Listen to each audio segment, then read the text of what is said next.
Thank you, Mr. Chairman. General, Mr. Secretary, thank you for being here, and we appreciate the time you've given to us this morning. General, we had a briefing some time ago in which you presented to us, and one of the issues that was discussed briefly is we look forward kind of toward the horizon and the need to continue to integrate UAS operations into our own land forces operations. We had some discussion about the importance of identifying maneuver space, operation and training space in the continental U.S. where that can occur. Can you paint out for us briefly sort of what that thought process looks like? Are we trying to identify locations? I represent Fort Riley, for example, as one example, but locations other than the NTC in Louisiana where we can do those types of operations. What's our thought process? Yeah, so there is a very good training area that's very close to Fort Riley that we can that we can train.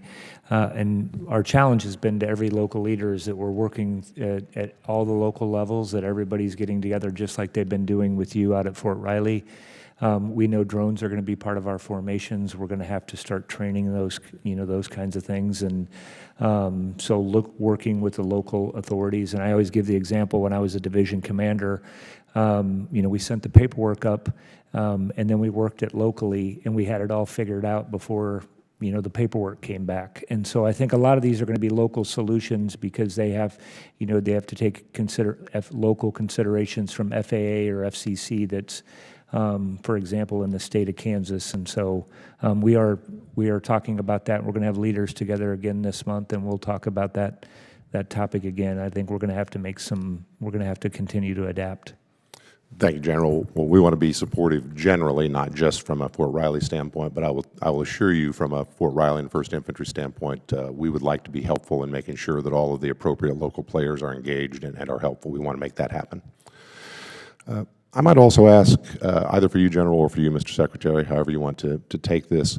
I also represent Fort Leavenworth, the intellectual center of the Army. We're obviously following the ATI discussion with great interest, and particularly some of the TRADOC changes and the combination with the Futures Command. Can you tell us what we need to be focused on or what we might expect or what you can share at this point in terms of the role of the Combined Arms Center going forward, the Centers of Excellence? We want to make sure that Fort Leavenworth and its many intellectual and training assets not only remain, but are bolstered in all of this so that we're meeting the needs of the Army going forward.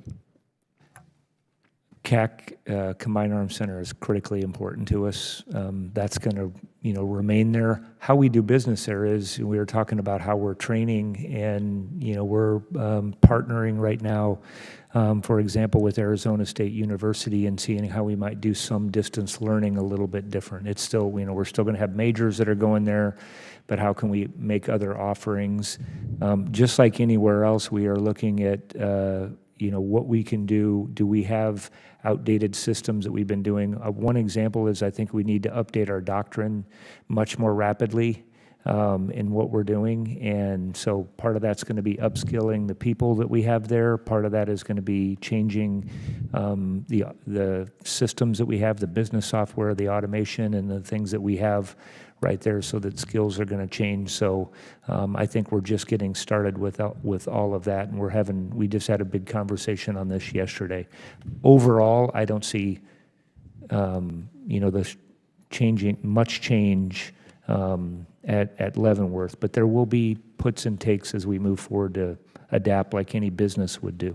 And Congressman, I would just say for TRADOC, we haven't hit that a lot in this hearing yet, but a lot of the tools that exist that COVID pushed forward for learning, we hope that we can use those for our soldiers to train them where they are, train them in the community where their kids are already in school, prevent them from having to travel and uproot their lives for 4 to 6 months at a time. We are incredibly optimistic, like General George was saying, that those tools already exist. We are working with them to pilot programs to see how much military training can be done remotely. Can we use things like Meta's glasses to help train and create a layering with artificial reality that will allow it to achieve much of those goals a lot faster and a lot cheaper for the American taxpayer? Thank you, Mr. Secretary. Thank you, General. And I just want to say I know General Beagle's time at Leavenworth is limited, as it always is, and our team wants to be very helpful and supportive of the Army moving forward and do that as we can. I'll yield back.